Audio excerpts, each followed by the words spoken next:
महाराज दशरथ। अयोध्या नरेश महाराज दशरथ स्वयंभू मनु के अवतार थे। पूर्व काल में कठोर तपस्या से इन्होंने भगवान श्री राम को पुत्र रूप में प्राप्त करने का वरदान पाया था।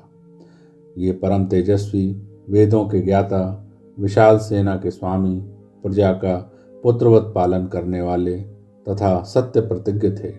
इनके राज्य में प्रजा सब प्रकार से धर्मरत तथा धन धान्य से संपन्न थी।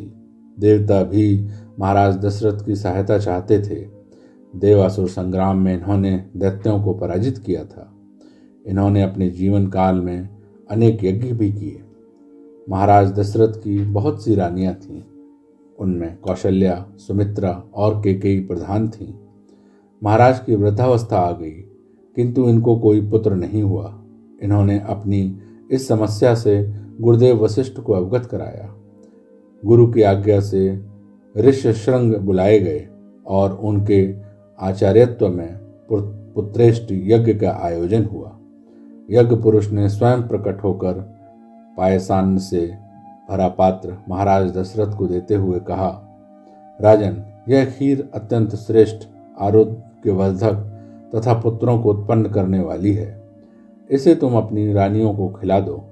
महाराज ने वह खीर कौशल्या, कैकेयी और सुमित्रा में बांट कर दे दिया।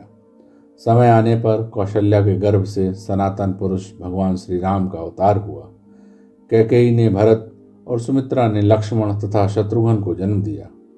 चारों भाई माता पिता के लाड़ प्यार में बड़े हुए।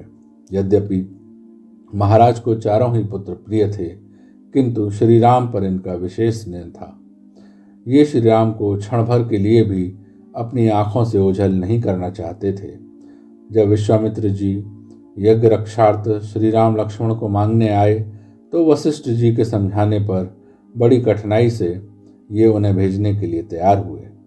अपनी वृद्धावस्था को देखकर महाराज दशरथ ने श्री राम को युवराज बनाना चाहा। मंथरा की सलाह से कैकेयी ने अपने पुराने 2 वरदान महाराज से मांगे।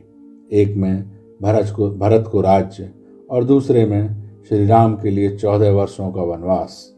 कैकेयी की बात सुनकर महाराज दशरथ स्तब्ध रह गए। थोड़ी देर के लिए तो इनकी चेतना ही लुप्त हो गई। होश आने पर इन्होंने कैकेयी को समझाया। बड़ी ही नम्रता से दीन शब्दों में इन्होंने कैकेयी से कहा, भरत को तो मैं अभी बुलाकर राज्य दे देता हूँ, किंतु तुम श्री राम को वन भेजने का आग्रह मत करो। विधि के विधान एवं भावी की प्रबलता के कारण महाराज के विनय का कैकेयी पर कोई प्रभाव नहीं पड़ा। भगवान श्री राम पिता के सत्य की रक्षा और आज्ञा पालन के लिए अपनी पत्नी सीता और भाई लक्ष्मण के साथ वन चले गए।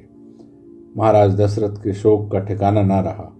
जब तक श्री राम रहे तभी तक इन्होंने अपने प्राणों को रखा और उनका वियोग होते ही श्री राम प्रेमानल में अपने प्राणों की आहुति दे डाली।